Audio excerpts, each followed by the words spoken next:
छुप रहा है, मिल रहे हैं दो जहां, जन्नतों की दिख रही परछाइयां।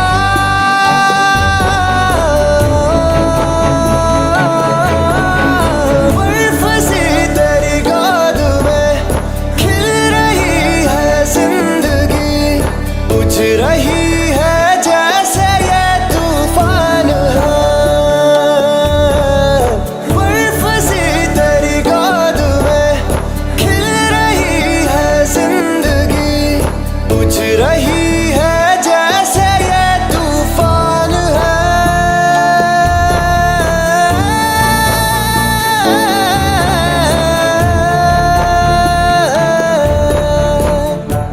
कुछ तुम्हारी साहिलें हो, कुछ हो मेरी कश्तियाँ, दिल में हो जब बेतहाशा प्यार तो।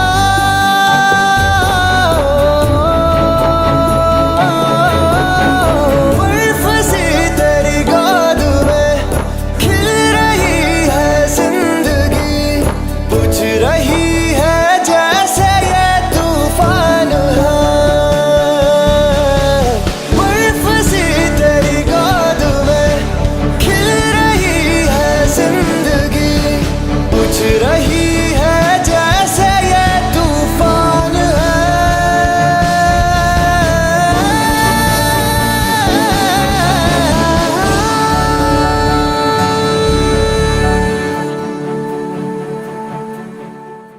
Hello and welcome to this edition of Interview. I am Suman Kumar and you're watching News Global 24. Today we have come all the way to an Indian state which always remains in news, however underreported most of the times of its actual situation on ground, and which again drew attention of the international media on 14th February this year when in Pulwama district of this state an Indian paramilitary convoy was attacked which claimed lives of 40 plus CRPF personnel. Yes, we are in Jammu and Kashmir right now in its capital Srinagar.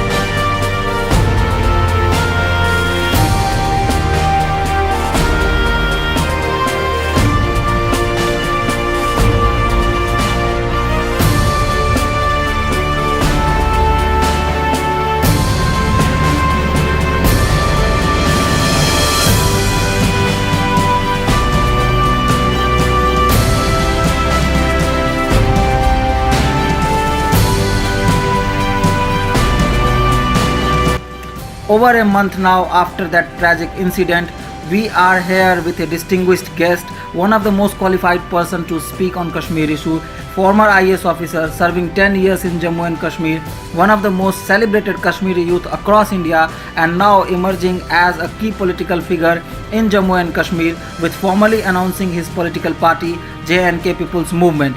We are in conversation with 2010 IAS topper Dr.shah Faisal. Dr. Faisal, accept our heartiest congratulations on inauguration of your political party. Over a month now after Pulwama incident, do you see things have come down to a normal? I do not think so, although we were expecting that there might be a war between the two countries. That war type situation has definitely calmed down. But then there is still a lot of stress in the air. And Pulwama attack has been something which is unprecedented. We have not seen such kind of attack in the last 30 years. So there is obviously a lot of fear in the air this time. People are scared. There are problems with the movement of civilians when it comes to the national highway. Security agencies are on high alert. They are taking care, and maybe more such attacks we can apprehend. So while on the surface you will feel that maybe things are normal or maybe limping back to normalcy, but deeper down there is more stress. There's a lot of tension in the air. So apprehensions continues to be there. There is definitely, I told you earlier also, that although the possibility of a full scale war between the two countries is not there, but the security situation on the ground is definitely very scary, and kind of there's a lot of fear in the air.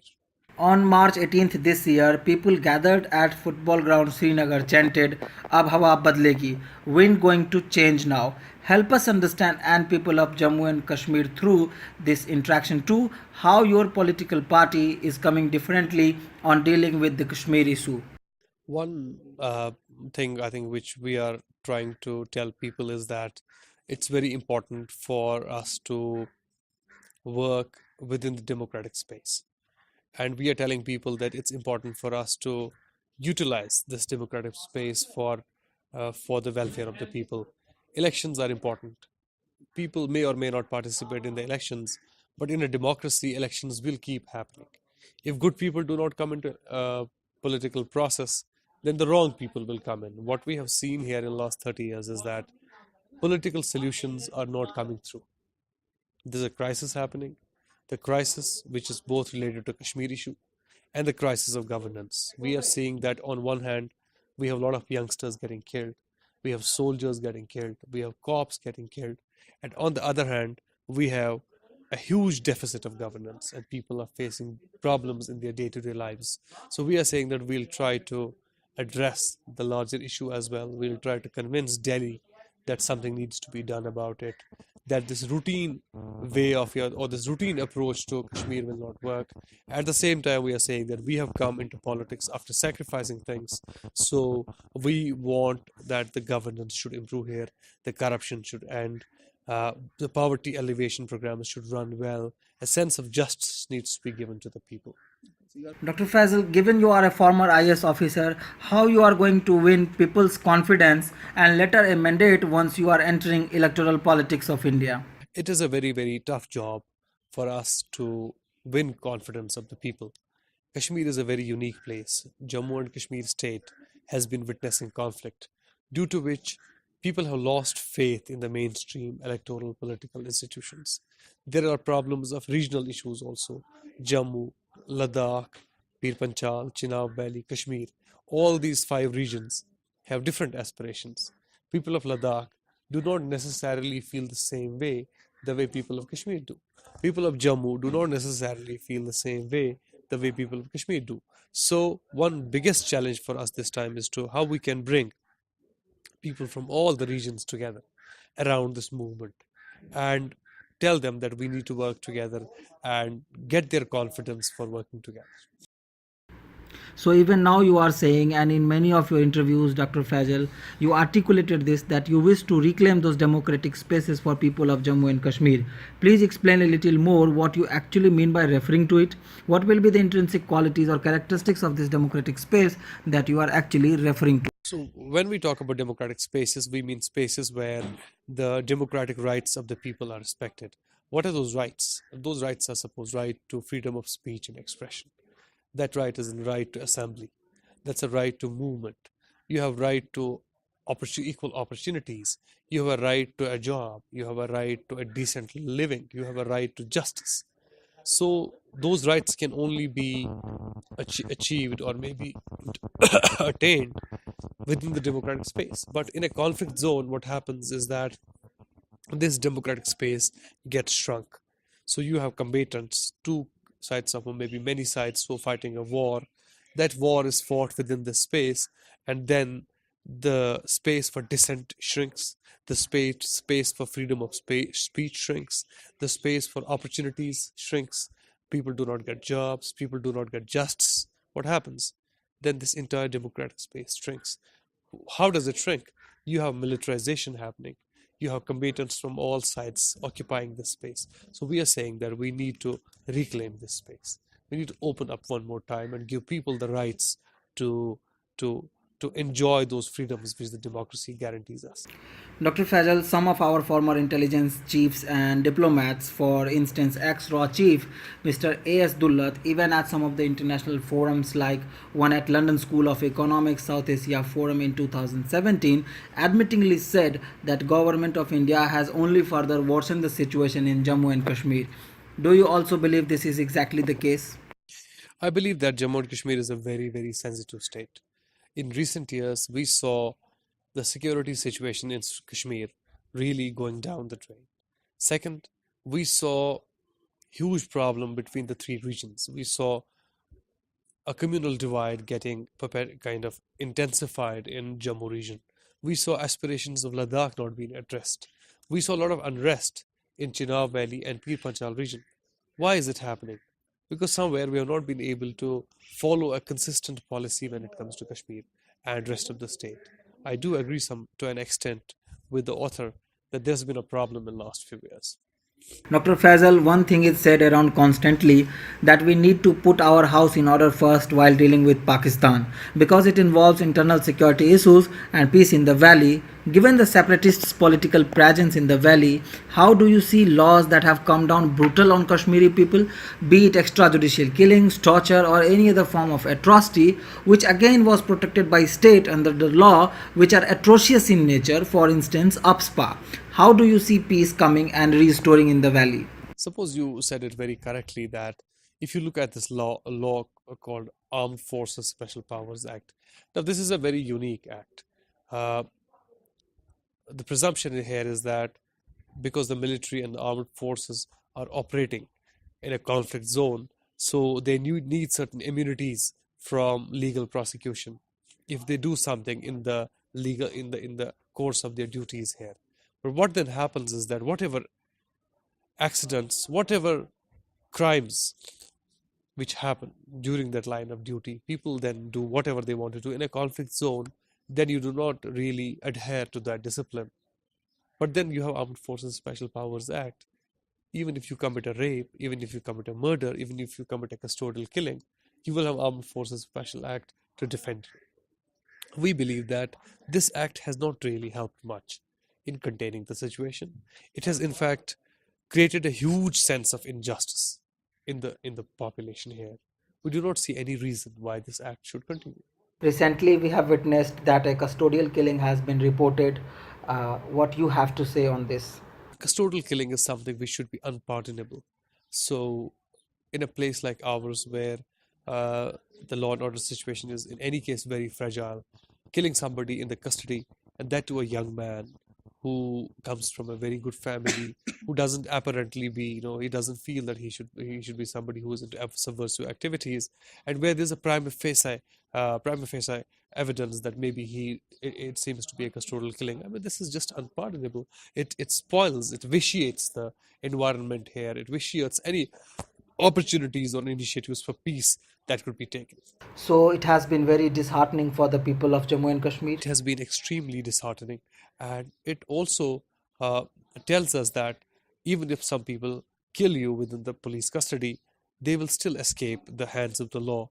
They will not be brought to book. That kind of that intensifies the sense of injustice which I have been constantly talking in this interview earlier also, that when such things happen, then people say, come on, there's absolutely no hope left and we have to go towards. And you saw that one guy joined militancy after that. He said, now that this guy has been he was my friend, now this person has been killed, what other alternatives do I have than joining the military? On this note, I would like to recall one incident.